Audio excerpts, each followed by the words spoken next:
What's up, guys? Welcome back to Newswave. So today we get to talk a bit about Sony and a possibility of a handheld. Well, there's a patent that was put out there, and we're going to go over it because it spread like wildfire yesterday online. It was like at the top of N4G, and it was being posted all over the place. And well, we got to the bottom of what that patent was actually for, so we're gonna go over that. And it turns out that there might be actual litigation that Bethesda is going to be facing over Fallout 76 with a class action lawsuit possibly looming. We'll talk about that as well. First, guys, as always, if you enjoy these videos, make sure to hit the like button. It does help out with YouTube. We're going to start with some quick news today, and we're actually going to start with the VGAs, or the Video Game Awards show that's coming up. That's actually next Thursday, the 6th, so the day before Smash Bros. And, well, Jeff Keighley decided to take to Twitter and talk about how there are more than 10 announcements set for games that have never been announced before. So we already talked about Alien Blackout, and you've probably seen some of the tweets and the teases all over the place about Metroid. There have been threads on different forums that are even pointing to different people. Oh, that's me. Oh. See, can a person just play Dolphin with Metroid Prime in high settings and post some cool screenshots? And no, okay. Well, tell you what.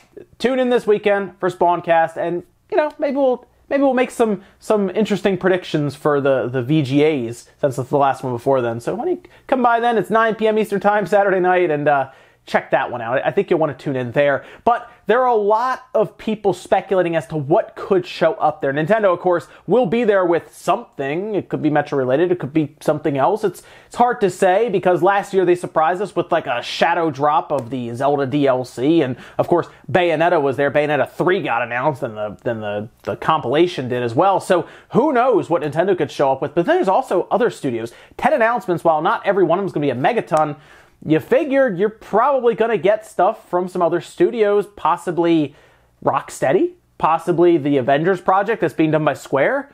Maybe NetherRealm is there. We haven't heard from them since, Mortal Kombat X and then XL. Maybe it's about time they do something. It's a big stage. We've talked about before, E3's kind of lost its shine a bit, and who knows, maybe we see a big announcement there that we wouldn't have thought of before. It's exciting stuff nonetheless. Even if you're not interested in the awards, it's fun to watch, because it's like if you watch the Super Bowl back, and you would watch it when the commercials used to be even better than they are now, but people would actually watch the Super Bowl just for the commercials. So yeah, some people are probably going to watch the VGAs just for the trailers, which are technically commercials for games, so there you go, same thing. We also found out the games for gold for December.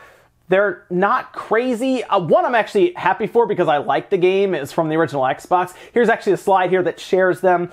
Right from left to right, Cube 2, Never Alone, Dragon Age 2 from the 360, and then Mercenaries 1 from the original Xbox. Of course, that's backwards compatible there. That's actually going to become free at the end of December, so that's a second half game, whereas Dragon Age 2 is a first half game along with Cube 2.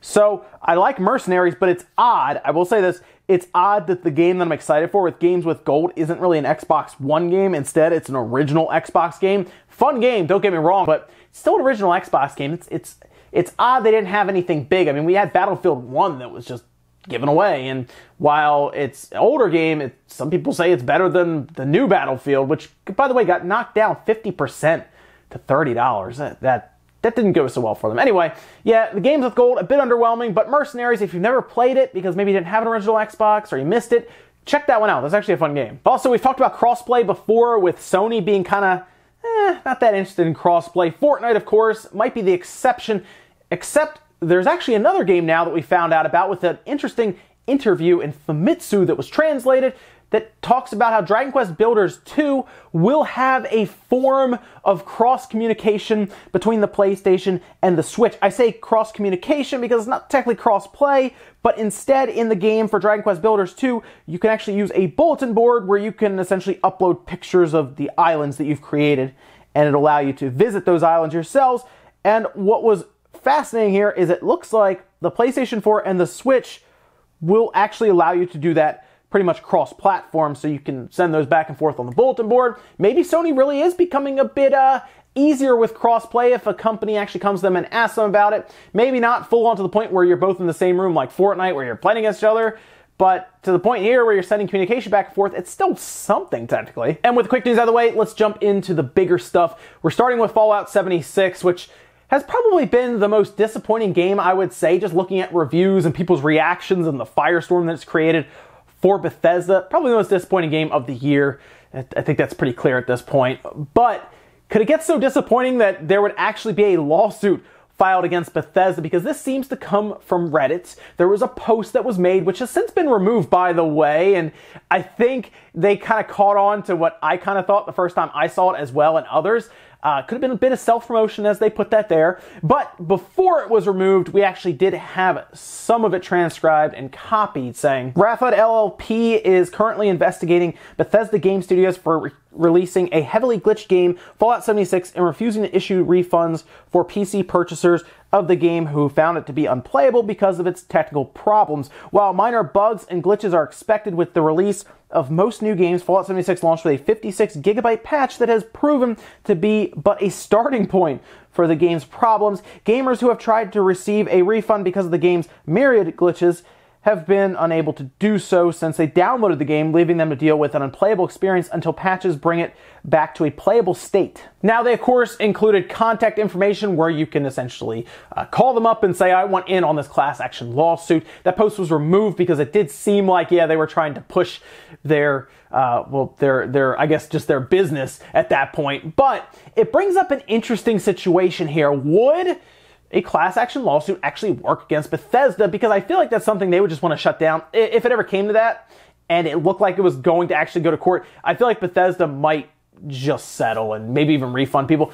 The thing that I noticed, a lot of people have noticed, and they even reference here, when you download the game from Bethesda, because keep in mind, they're not on Steam, and I think there's a reason for that, by the way, other than just the fact of the 30%. That's a big part, but something else. It's more control, because when you download the game, you waive your right to get a refund. So you can buy the game, but as soon as that download initiates and you get it, you don't have that right anymore to a refund, which is odd. I guess that's just if you purchase too many, maybe purchase 2 copies for some reason. Yeah, that would probably hurt, 2 copies of Fallout 76. But usually with something like Steam, there's a window after you download it to try to block off really people trying to get cash grabs of games that are like an hour long or something, or it's just broken, right?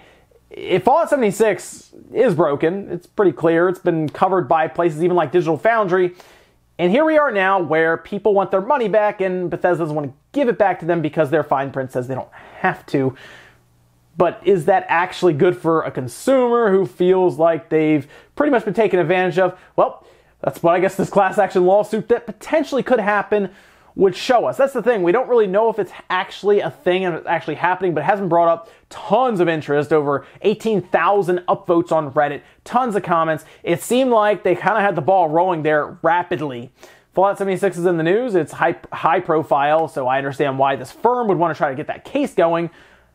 But what would actually come of it? I think there is a case to be made that Fallout 76 should be able to be refunded after a few hours, like on Steam. If this was on Steam, they would have to refund them. It would be pretty straightforward, but it's not, so they don't have to. We'll see what happens here, but let me know if you would want to take part of the class action lawsuit, because I think a lot of people probably would. This seems to specifically target PC, because I think most consoles, you can like an Xbox One or a PlayStation 4, most of those, I know Microsoft's pretty good about their refund policy. I bet you could probably get your refund there. But because PC, this is one of the drawbacks, it's an open platform. You have companies making their own launchers and they make their own rules, and this is what happens. Next up, let's talk about this interesting Sony patent that seemed to catch the internet off guard, and it went crazy, went viral. People are talking about it all over the place.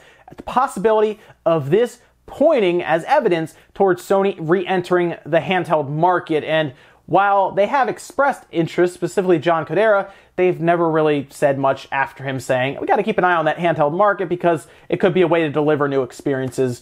Not much from there. However, this patent you're seeing here kind of just popped up. It became public. There's a publication date of November 23rd, so fairly recently, and it appears to show, even at the top, electronic game cartridge. To the right, it shows what I guess would be a cartridge with like almost like a keychain hole almost on it. It's odd to see that. And then on the bottom, it has what appears to be a socket where you can plug it in to whatever device it's going into. So at that point, yeah, people started to freak out, and we were thinking, wow, this could be it. However, after I posted it to Twitter, it became very clear after different Twitter users and followers let me know. This is actually a cartridge that is known about already, and it's for the Sony Toyo. I hope I said that right, Toyo. And what this is a robotics toy for kids that uses little cubes that will move around, and the idea of that cartridge is it will actually program those cubes through a little interface that you get, and that's basically it. It's not actually a cartridge for something like a Vita successor. It's a cartridge for their Toyo toy. There's commercials for it. There's press for it. It's out there. It just, we didn't really know much about it here, and it took a few people finding it to really push that out there. But I still do see people talking about Sony's handheld. This doesn't look like anything that would be pointing to that. This is completely separate. It's for a toy that they also sell outside of their standard, Vita or PSP handhelds. But it does show there's a lot of interest in the possibility of Sony showing up with a handheld. So while I don't personally think that's happening anytime soon just because of the failure of the Vita, I guess you can never really count out Sony. You never know. They showed up with a PlayStation 1 Classic overnight randomly, so who knows? And our last bit of news, let's talk about the PlayStation 1 Classic.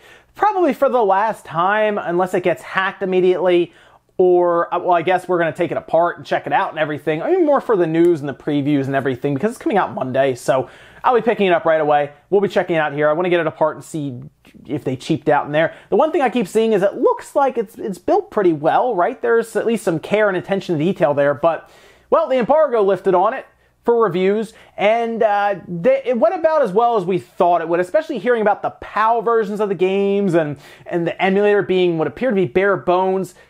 Didn't go so well. Most of the places didn't really give it a score. They just said it's not great. IGN actually did give it a review score, hitting it with a 5.5 out of 10, which for IGN, that's basically a 2. I mean, come on. They don't work on the 1 to 10 scale. They work on like the 5 to 10 scale. Basically, what most of them were saying was it doesn't age well, it doesn't upscale well to most of our flat screen TVs. If you're playing this thing on a 65-inch screen, you're in trouble, is what it sounded like. Mostly because Sony didn't include any type of filter settings, any way to smooth out the game at all, anything at all. Which is odd because actually almost every emulator now has a way to smooth these games out in some way. It's not going to look perfect, it's not going to look, insane, it's not going to look like a PlayStation 4 game, but we don't want it to look like a mess on the screen, where it just looks terrible. This is built, from what I'm hearing, for a tube TV, but it has an HDMI port for a flat screen TV.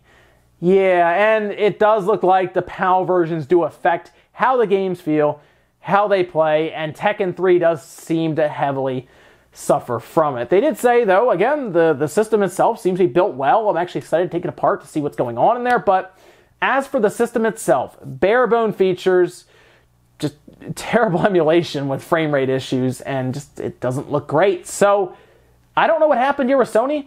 I don't know if this was just them trying to rush it to market, but here's what's probably going to happen. And if they had waited, sure they would have probably gone up against the Nintendo 64 next year, but they probably would have had a better chance.